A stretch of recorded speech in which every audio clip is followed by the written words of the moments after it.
lobby. Let's all go to the lobby, lobby.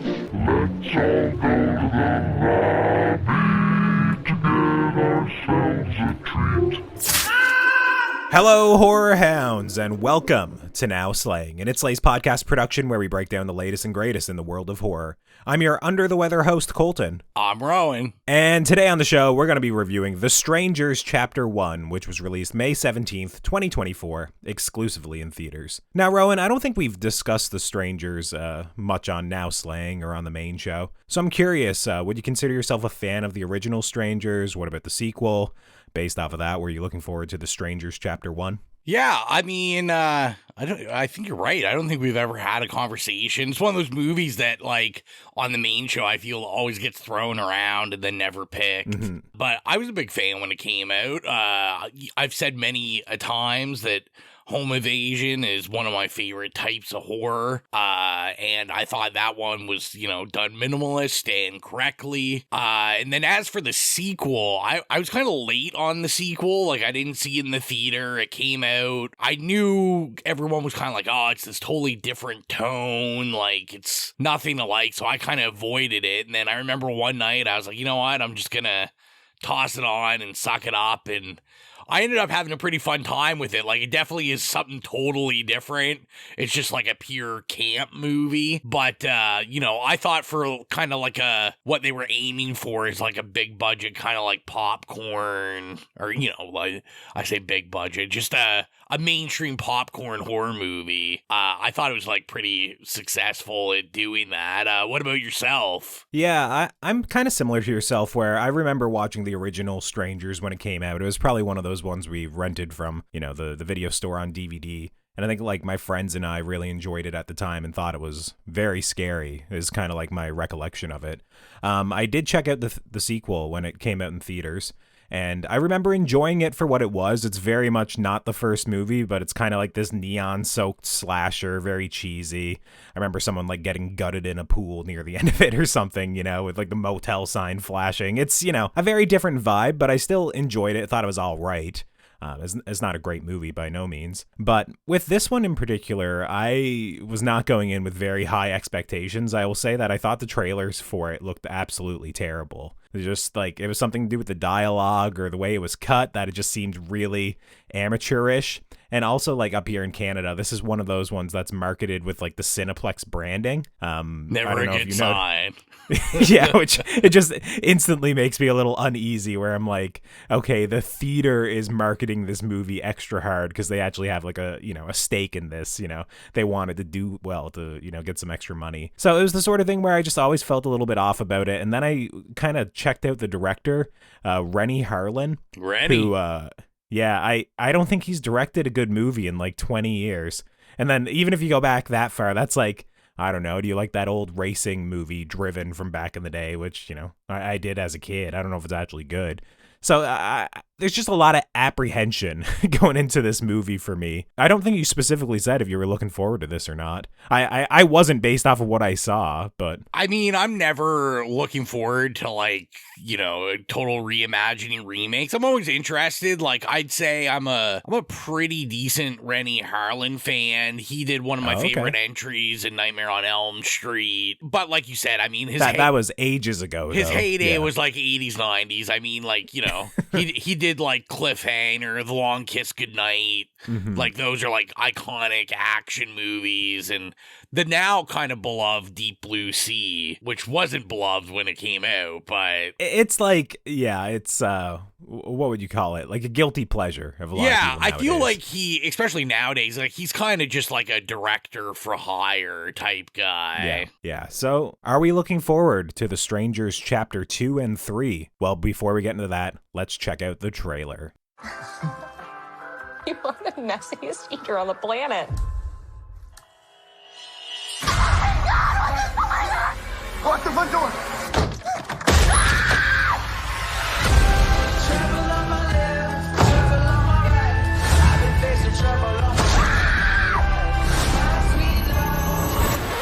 Why are you doing this to us?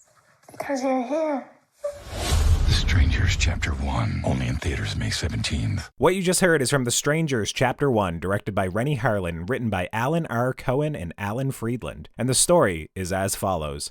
After their car breaks down in an isolated small town, a young couple is forced to spend the night in a remote cabin in the woods.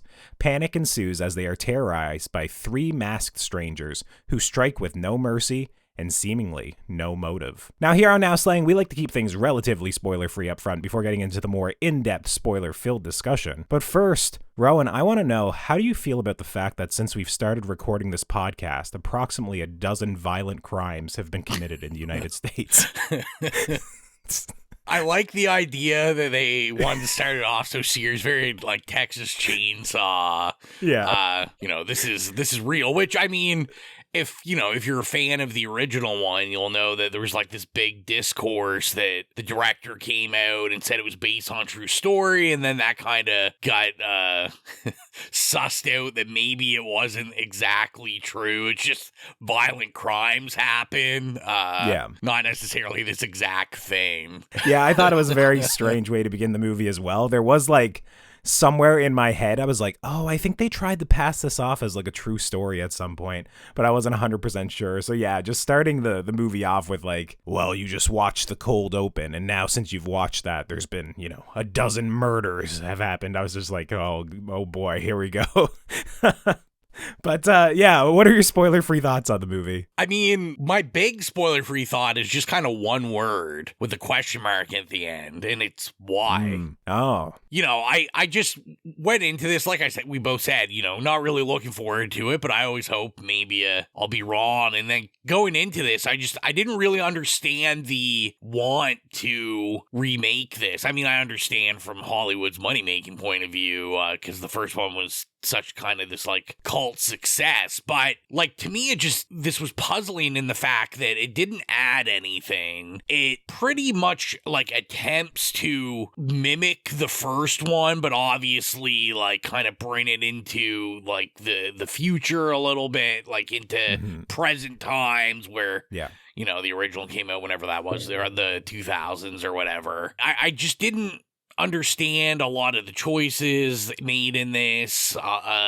It was like a remake that felt unneeded. The music was bizarrely chosen in this. Obviously, that's always the first thing I go to, where I will say it was less offensive as it went on, because, the original Strangers, I can't remember the song, but it had, this kind of quirky, old-timey song. It was the only song really in the whole movie that was played on a record. Okay, so similar to this. And, like I remember hearing it, I'm like, yeah, this is kind of like hipster, like, like a hipster would listen to this like old-timey, like bluegrassy song, where, to me, that would have been the obvious choice, but instead, like, we start the first like 10-15 minutes off with like B.O.B. and like just top 40 radio, and it was just like, like the music didn't fit, especially because later on, it does switch to like this more eccentric, hipstery kind of, stuff on vinyl. When they're literally repeating the beats from the first movie. Exactly. They just bring that back, yeah. But I mean, to me, it was just like, everything you can say about this film, I feel spoiler-free or spoiler, is like about the beats. It's the fact that they try to remake all the beats, but somehow do it worse. Like, oh yeah. They don't get any of the timing right. There's a lot of like logical nonsense, like stuff that just doesn't make sense in this whatsoever, that they just utilize for like jump scares or, just sleights of hand that like don't make sense at all. And it's also just like the portrayal of, our kind of 3 anonymous characters that people have like a relationship with. Like there's 2 movies of these. These are both kind of in their own ways, like iconic, they're like cult horror movies. And, they basically take everything that worked about these characters and then said, yeah, you know what? Let's just throw that all out. Let's just make these guys totally different, which I think was like kind of a miss in total on this one. Yeah, I kind of feel the exact same way. I guess I'll just start with the characters, as you're saying. It's like, once again, my recollection of the Strangers from back in the day is like, these were like menacing masked characters. Obviously, there is a little bit like of jovialness to it, like having fun. But literally, like, the big one in this movie is almost like a Jason-esque character, like appearing out of nowhere and just like rushing up on them with, footsteps that you can't hear in the Foley, and just like kind of like breaking the logic of if this was a real person with a mask on their head, just kind of doing random killing sprees, right? It's just right off the bat, other than like the visual identity, I just didn't feel like these were the characters that I, even have like the dimmest recollection of. Outside of that, like right from the very first scene, I thought the audio mixing in this movie was just awful, which it's like something just to point out, obviously, but it's like the cold open of the movie has like this business guy running through the woods, obviously being pursued by the strangers or whatever. And like all of his footsteps and like his screaming and everything feels like it like sounds as if it was like recorded underwater. It's like very muted, very muddy. There's no urgency to it. It very much feels like they just took the whole track and like mixed it all on one level. And the whole movie's like that. Like nothing has impact. Nothing has any sort of urgency or like it's not dynamic. It's just very boring. So right off the bat, I was just like, this just seems like a weird technical issue that like, I don't understand why the mixing is so bad. And then you get into like your first scene with the main characters, Maya and Jeff in like the car. And I'm just like, okay, this is supposed to be kind of like some verbal, sparring with one another, kind of cracking jokes, taking the piss out of one another. And the acting and the writing, it just like all fell flat. Like I felt like there was no chemistry between these two. I didn't really find what they were saying was funny. It very much felt like almost like made for TV, other than like subject matter of like, of course, it was being a little bit more risque because they were talking about like getting laid or whatever. And it was just like, there was something off immediately. I was just like, this is, once again, it doesn't feel like even like a Blumhouse horror movie. Like the acting just felt like a cut below of what I'm even used to. So it was the sort of thing where, I don't know, a really bad first impression for sure.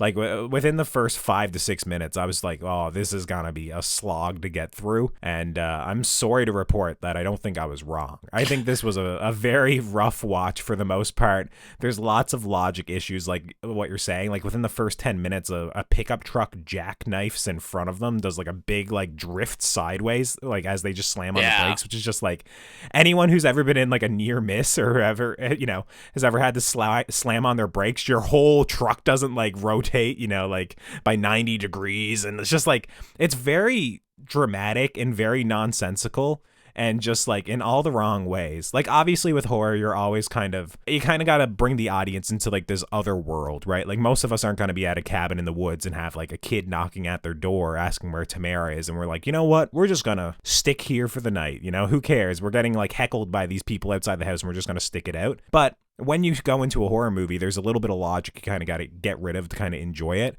But this movie is just like, it's like pushing at that at every single turn, where you're just like, these guys are just idiots. Like this is just it's just not fun to watch really in any regard. And since you only have two characters that obviously, spoiler free, they can't get really killed off but before the end of the movie because there's only two characters, it's just a lot of like boredom. This movie is a lot of just like someone knocking at the door, playing Nicky Nicky Knock Knock, and you go check it and they're gone. Or it's like, oh, the hooded guy's in the background walking past the window, or it's just all just the most like bottom of the barrel horror jump scares and horror moments that I feel like if I was watching this in like 1995, I'd be scared because I'd be 3 years old. But right now it's just like I just was so over this as I was watching it. Yeah, I mean, I wasn't a Froy Gutierrez, I guess, is the guy that plays Ryan. Like, I thought he was just,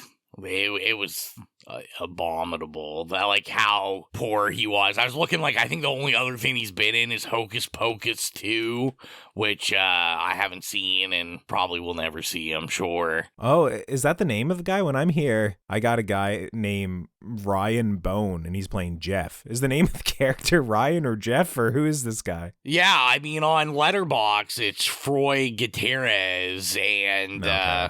his character is named Ryan. I don't know. I'm on IMDb. This looks like the guy who was in the movie. Either way, he doesn't have like a big resume of things we'd really know him from, right? Like some short films and a few TV things, but I mean, you know, and it's kind of a shame because I will say, as bad as I think like the script was, you know, like you said, the especially the couple, just so much of the conversations and everything felt so unnatural. I was like, these are just like weird conversations. They're going from like one talking point to the next with no realistic transition of those topics. Yeah. And, you know, they've got my girl, Madeline Pesh, in this, Riverdale for life, who has, like, all the hallmarks of, like, would make a perfect scream queen. She did a very good job in Riverdale, essentially being one.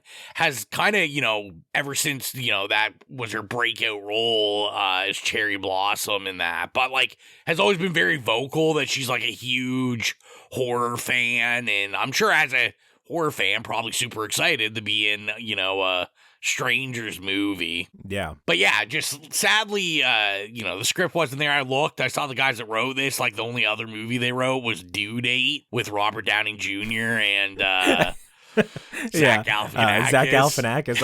I kind of like that. I remember kind of liking that, so yeah. I don't know. Maybe comedy is where they're. I think that was a stronger script than this one. Everyone's just being inspired by Jordan Peele. They're like, hey, I can do comedy. I can probably do horror and become a master at it. Yeah, I'll correct the record and say that, yeah, Ryan Bone is playing Jeff, who I think is like the business guy in the cold. Oh, okay, you're right. yeah. I see Freud Gutierrez. He's further down on this top cast for whatever reason, despite being that's because the co-lead of the movie, right? Maybe IMDb also felt like I felt about his performance, so they're like, we're gonna put you down a couple notches there. But yeah, I was gonna agree with you. Like you said, like because of a small cast, when you're going into any of these home invasion movies, like you're like, all right, well, like, you know, a certain amount of these characters have to survive or whatever for like a certain length of time, and or there's no movie. But you know, because you're inviting the criticism when you're remaking a movie, like I just thought about how well done in the original, you know, that people were getting injured, or like there was like scares and stuff going on in the original that just wasn't happening in this.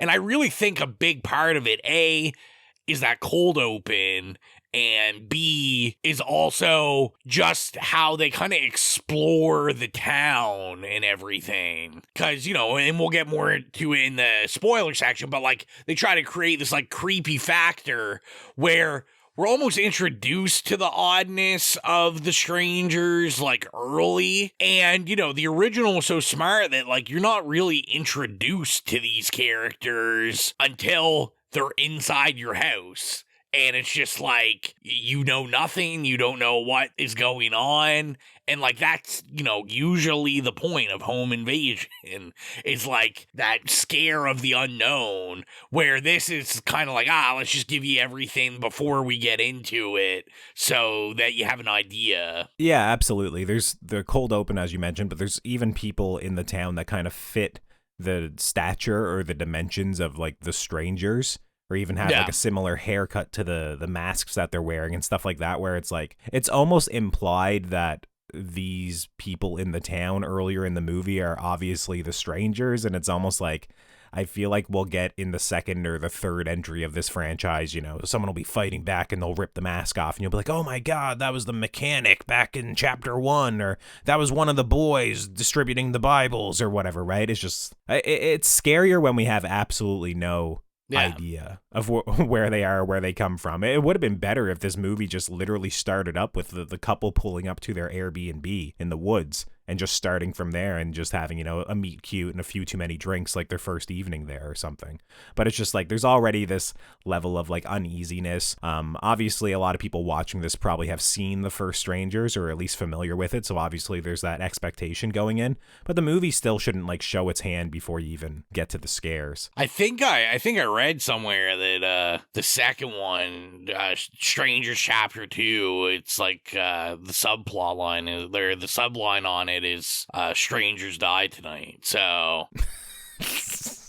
Yeah, it's gonna be that vibe for sure.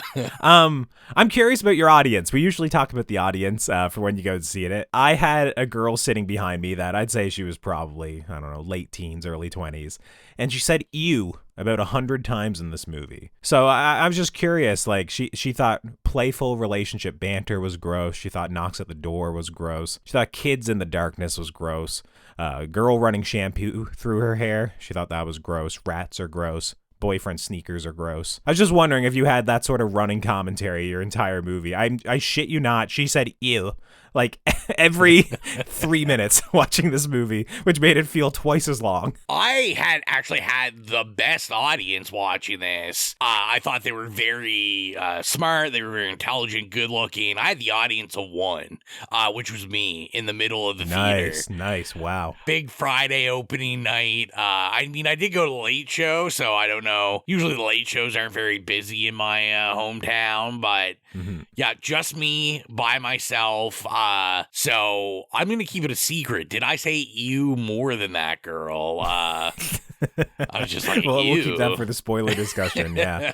One other joke I want to get in here before we cut to that was there was a hate crime during my screening where there's a scene in this movie where like a truck is getting rammed. I'll keep it vague. But a little kid ran in during that scene and he like looked at the screen really quick and then he screamed out, "You're all only watching this because you're gay." And then he ran out of the screening, storming off, like laughing, just like cackling to himself. And I was just like, man, this is like the most unhinged screening of a movie I've seen in a while. So I guess he's not a big fan of horror, I guess is the issue. I guess not. Although the real question is he kind of in the right to judge us for watching this movie? So... Absolutely. Yeah. So yeah, we never talked about if we're recommending this. I'm not recommending it. I don't think you should go out and see this in the theaters. I'm not very excited for The Strangers Chapter 2 or 3. We'll get into it in the spoiler discussion of probably where that's going. But yeah, this was not something I enjoyed watching very much. I'll say that much. What about you? Yeah, no, this is gonna be a hard not recommend for me. I did not. I didn't think this is worth your time going to pay money to see. I don't even know if this is worth your time when it comes on streaming to watch, when you could quite easily watch like the other two and be happy. Yeah, it just kind of seems like they're trying for a cash grab, and I'm curious to see if they'll even make it to Chapter 3. I don't know how this one is performing, but... And that's what I'm very interested in, because there was also the huge kind of announcement when they... said they were making these, that Rennie Harlan said that these were all going to come out in the same year. He said they were going to just basically like every month release one because no one had ever done that before. Now I just kind of feel like he wants to do that because he's afraid that if the studio gets to look at the numbers too long, they'll probably be like, nah, we're good, man. Yeah, absolutely. So yeah, neither of us are recommending this one for you to rush out and see it in theaters. And with that, I think it's time to cut to the spoiler discussion for The Strangers Chapter 1. We are now in our spoiler discussion for The Strangers Chapter 1, so if you've not seen The Strangers Chapter 1, it's time to tune out and come back once you've seen the movie, or keep listening if you simply don't care. Rowan, I don't really have a whole lot of spoiler-filled thoughts to discuss, talk about in this section, so how about you kick it off? Is there anything you need to get off your chest? I mean, I feel like we alluded to so much in the spoiler-free section, and we're just going to kind of basically talk more about it. Let's start with the town. So, like, obviously we're getting this, like, super cliche horror trope of, weird town, you come into it, everyone looks at you, stares at you, judging you, it's missing got posters on the wall of exactly the diner, we kind of got I call it the cabin fever, the Eli Roth creepy town effect. Yeah. And which is fine and dandy if you're kind of making like a camp movie, or not like an actual summer camp movie, but a campy movie, or you're like poking fun at these like very 70s 80s horror tropes. But yeah, especially where we already are connected with this IP and know where this is going. We know exactly the effect we're going for, as you alluded. Like, you know, people have similar haircuts, they're similar statures. Yeah. They're all different kinds of ages and temperaments. And we're like, okay, so, you know, one of these townspeople are like, perfect, newcomers, it's time to fuck with these guys and murder them. Which, you know, I don't know about you, but I 100% feel we're going to get some shitty thing in chapter 3 that's going to be like, oh, guess what? It's actually the whole town, like everyone. That's how these guys show up everywhere. Like, it's going to be, there's multiple people dressed as, you know, Scarecrow is what he's, like, billed as. Yeah. And so, you know, I feel like it's going somewhere shitty like that, which I'm not looking forward to. I thought you were joking with the evil dies tonight, but no, you're basically saying that the town is complicit and they're in on it. So, yeah, maybe we will get that sort of thing by the time chapter 3 rolls around. What I saw them setting up for chapter 2 was essentially just Halloween 2, which, you know, I saw this moment and I stayed for the mid-credit scene, which you definitely don't have to stay for. And essentially what happens by the end of the movie is Maya's obviously mortally wounded. The framing on that shot when she gets stabbed, where did it look like she got stabbed to you? To me, it looked like she got stabbed, like, in the stomach. Okay. When I was looking at it, I thought it was a bit lower, and I was like, this is a very perverted stabbing. Like, why would you stab her there? Anyways, she survives the stab, wakes up in the hospital, and then, of course, it's like, oh, okay, so the sequel to this is probably going to be her recovering. The strangers are in the hospital, you know. Who knows? Did Ryan or Jeff or whatever the hell his name is survive? I don't care. I don't care where that goes. And if you wait through to see the mid-credit scene, it's the same shot as the ending again, but they extend it by like 5 seconds and she sits up in bed and Scarecrow is in bed next to her. Which you think hospital beds are not that big. No, you know he was in there with you, right? Yeah. Like, I don't know. Just we're going to find out it's just a figment of her imagination. Of course, it's going to be like PTSD, trauma sort of thing. I was going to say, I do know Rennie Harlan did say that he was making this 3 movies because he wanted to follow a character through the traumatic events and then how they deal with those traumatic events and recover from those traumatic events. Well, considering you can't even do the first level of that, which is kind of create a traumatic event and like a good movie that is scary, especially when you have the blueprint from the original one and you just butcher every beat, I'm not very confident that he can do the more insular character work and, you know, like the more insightful and deep writing that would require that, right? So I don't know, dude. I don't know what they're doing here. What did we think like the couple like no, there wasn't even kills. What am I saying? I was gonna say, did we think the kills worked? But it's just 2 stabs. I mean, yeah. I mean, I'm assuming Ryan is dead. It seemed like he was dead, and I'm sure you know they're gonna explore like, oh my, you know, he did propose to her while they were in the throes of being murdered. So you know, my fiance another moment that the girl behind me said ew during, but anyway, disgusting.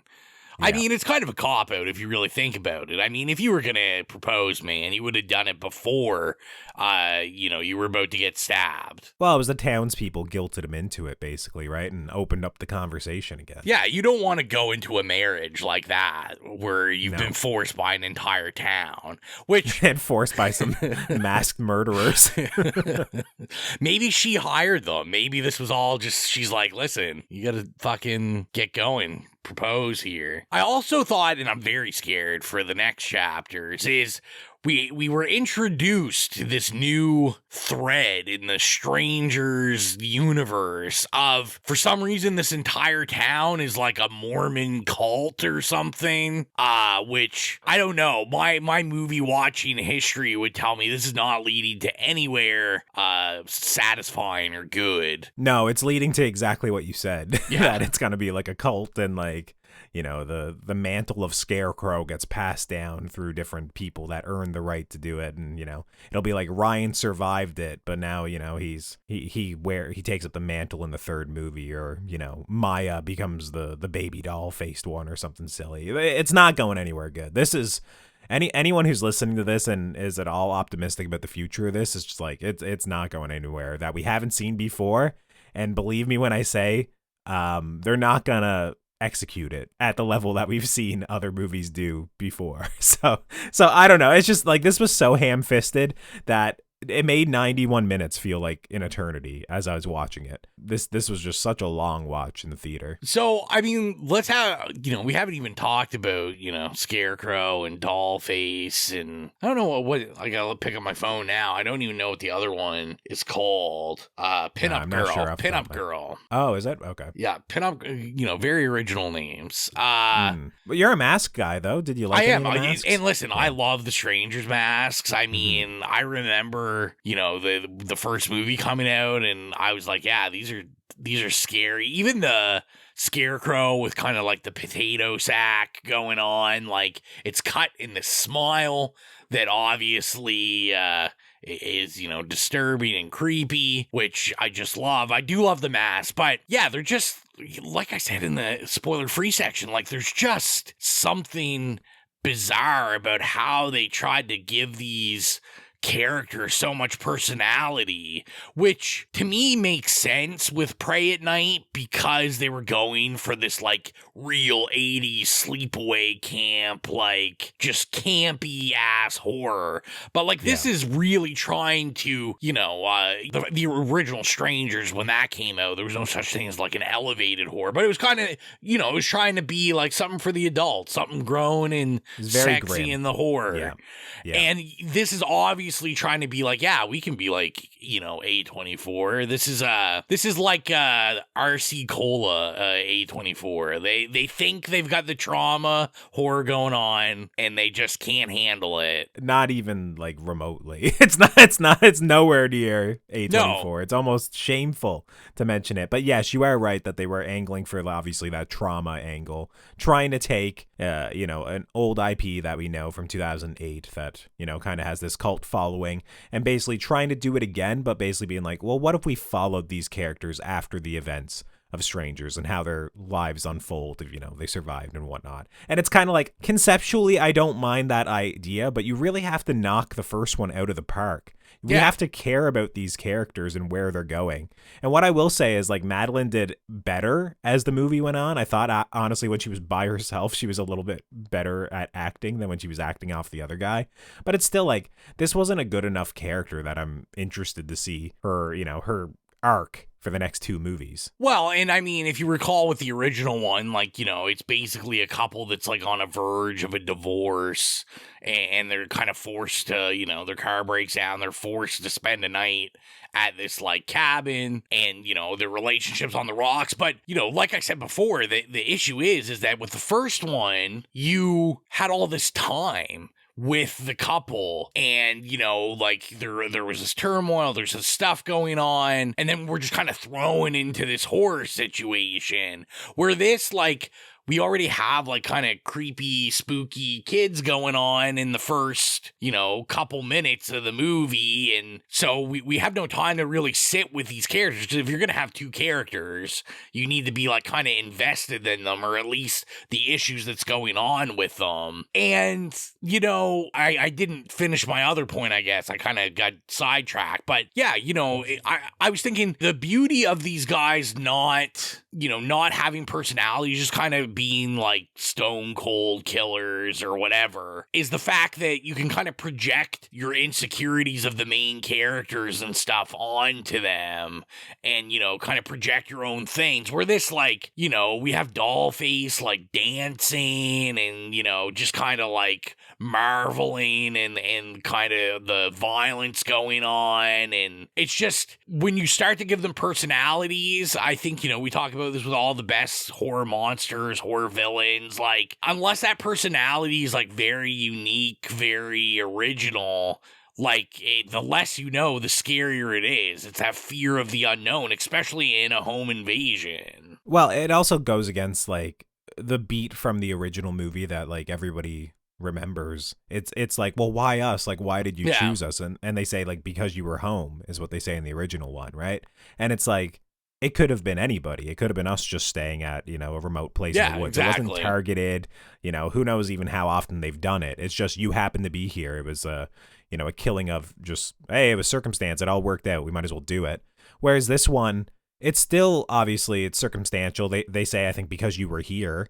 And this one, she like leans over and like whispers it to her. But it's also like, it feels a little bit more premeditated in this one. It feels a little bit more like it was all part of the plan. It does feel like you said, like the townspeople are in on it to a certain degree, and they're all kind of like, well, the last guy was here, had a tuna melt, and now you had it too, or whatever the hell. It's just like, okay, cool. It's just like all that time with the townspeople, I would have preferred just developing these two characters. There's a natural conflict that most people have either gone through themselves or know somebody else who's gone through this, where it's like, a couple that has been together for a long time, but they still haven't been they still haven't been engaged, or the engagement has gone on really long and they don't know when they're going to get married. There's a natural conflict there of one person wanting something and the other person not necessarily wanting it or not knowing if they do. That is just like, it is easy to a certain degree to write dialogue and verbal sparring back and forth to create conflict and create somewhere like as an audience member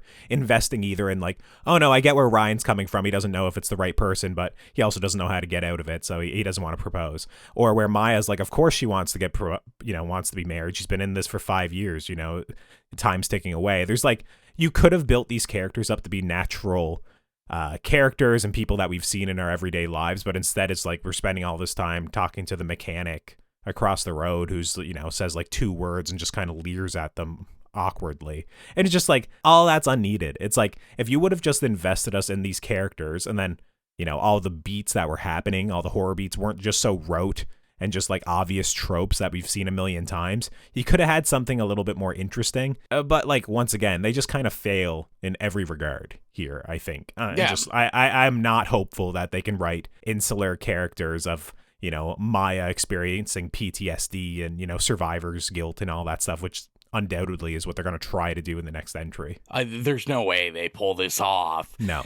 And then, I mean, really, like, my big thing, like, some of the actual, like, scare stuff, like we said, is just so nonsensical. Like, we have the scene where we've got Scarecrow, like, sitting in the chair. We're looking at his reflection in the mirror. Mm-hmm. And then she looks in the mirror, and he's just like an apparition. He's vanished. Yeah. We get this a couple times. We see this. She's in the shower. Scene. Yeah.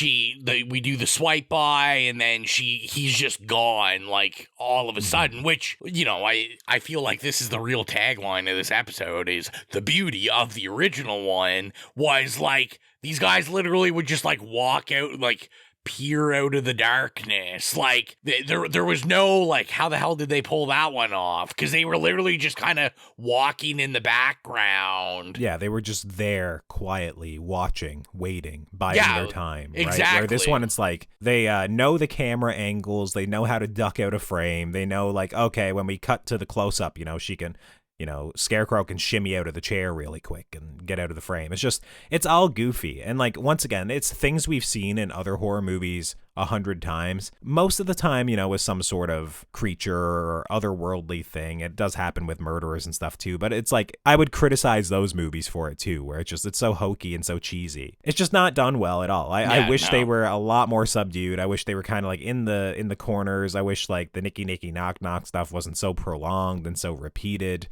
And all that sort of thing. It's just like everywhere, I think, is a misstep. Another like part of the movie that I thought was really dumb was when she's hiding in the leaves. She goes into like the pit, and then like we get a shot literally of her like sinking beneath the leaves. Like her face is completely covered. And then we get a bunch of POV shots from her POV where it's just like perfect view, like can see everything's going on. And then we get like overhead shots, some of which you can see her head sticking out, some of them you can't. Sometimes I'm like, why can't the pinup girl just see her easily, her head sticking out? It's just all around, everything is just like ill considered, and it just reeks to me of dredging up an old franchise that people enjoyed and trying to capitalize on it, and just seeing like, most of the time, horror movies are a sure bet. You'll pretty much always make back your budget, if not 2, 3, 4 times your budget. if your horror movie's even remotely competent these days in a theater, as long as you don't spend like $50 million on it or something. But like a low budget horror is basically a sure bet. And I think that's basically all that happened here. Cineplex was like, yeah, I mean, most of these slasher movies are making $30 million off of a $4 million budget. Yeah, this is like a sure bet. Let's do it. And I just don't think there was much oversight. I think Remy, or whatever his name was, has probably been out of the game for, you know, a long time in terms of like actually making decent movies. I know he's been a working director, but like I barely recognized anything from the last 20 years. So it's just kind of like, yeah, this guy has made movies. Let's let him make a trilogy of like a beloved kind of cult horror franchise. I don't know where this came from. I'm kind of done talking about it. I don't know if there's anything honestly, I am too. So if you're new to the podcast, our review rubric is nay, okay, yay, or slay. Rowan, what would you give The Strangers Chapter 1? Yeah, I'm going to give this an A. I didn't enjoy this at all. And I mean, come on, guys. I'm the one that usually can find some sort of bright, shining light out of a turd. It's just not happening here. Like I said, all the decisions are baffling. There's no reason presented whatsoever why this needed to be made, what original was being said. I understand, you know, from what I've heard from the director, which most people, you know, aren't listening to that kind of stuff. Like, I understand he's got something he wants to say, but guess what? Like, it wasn't presented in this, and the general public is not going to care. It's not really that scary. I mean, you know, we said the jump scare stuff's cheap. It's always kind of, you know, run with weird like musical beats or something, it's always foreshadowed. It doesn't make any sense. I mean, it's just literally all the things we've been talking about now for 40 minutes. So yeah, I'm just gonna give it an A. You know, just watch one of the original two, and you'll be fine. What about you, Colton? Oh yeah, it's a big nay for me as well. I will say it's not like the most offensively bad thing I've seen in a while. It's so woefully incompetent and so boring and just kind of so disrespectful to the original, especially when they had such a blueprint that they could have just repeated essentially the original almost bar for bar. Yeah. And you would have got something far superior. It's just, I don't know why this was made. It's very much like confusing to me. I think if they wanted to kind of release it as like all at once on Netflix as like, let's say like a Fear Street or something like that, if all 3 chapters were out and we can kind of do this massive review of all 3 parts, or if it was like a mini series or something, I still think it'd be awful because it is. But it's like, at least we could kind of judge it as like a whole, right? This is just chapter 1 of a 3-chapter story as of right now. So, you know, we're only really getting to digest a third of it. It's just, I just don't like what I was, force fed here for the show. I don't like it at all. It's a nay for me. It's a bad one. I wouldn't recommend anyone go see it. But like I said, maybe not offensively bad as like, I don't know, some other things I've seen this year. And if you've been following us, or if you made it this far into the show and you're not following us on our socials, you can do so at It Slays Podcast. We're on Instagram, Facebook, Twitter, Slasher, Letterboxd, Threads, Bluesky. If there's a social media, we're probably there at It Slays Podcast. And if you want to help support the show financially, like our horror hounds Holly, Nicholas, Patrick, Mark, Stephen, Joy, Dan, Brian, and Trevor, gain access to the Patreon exclusive show Stream Screams and get episodes of the main show 48 hours early, be sure to head on over to patreon.com/itslayspodcast and choose whatever tier works best for you. Rowan, that little hipster ditty on the record player, is that worthy of making the playlist? I don't know. I'd have to go back and listen to it. I feel like if you're going to do that, you're just going to put the original song on there. Yeah. I'll tell you right now, B.O.B. probably not making it on. Just not the vibe. Just not the vibe. But you can go to Spotify and look up the It Slays Podcast Horrific Playlist. If you have any problems finding it, you can go to any of the social media that Colton just mentioned. Go in the bio, click the Linktree link. It'll take you directly to it. We upload scores or licensed music from movies we reviewed, iconic horror movies, or just horror movies we love. So yeah, go follow the playlist and get your spooky music on, because why the hell not? And next time on the show, we're still waiting for I Saw the TV Glow to be released around these parts. So I don't know if it's going to wind up getting a wide enough release now or not. Usually these things do expand over the next week or two after like their main release, but I'm not sure. So we'll see. If that release is wide enough, we'll definitely cover it on the show. If not, the next thing on the old now slaying calendar is Ishana Night Shyamalan's The Watchers in early June. So I saw the trailer for that before The Strangers. We'll see. We'll see how that shapes up. I'm unsure about that one, but yeah, we'll be covering it in early June regardless. And with that, I think that about wraps things up for this episode. So until next time, I'm Colton. I'm Rowan. And as long as you keep listening, we'll keep slaying.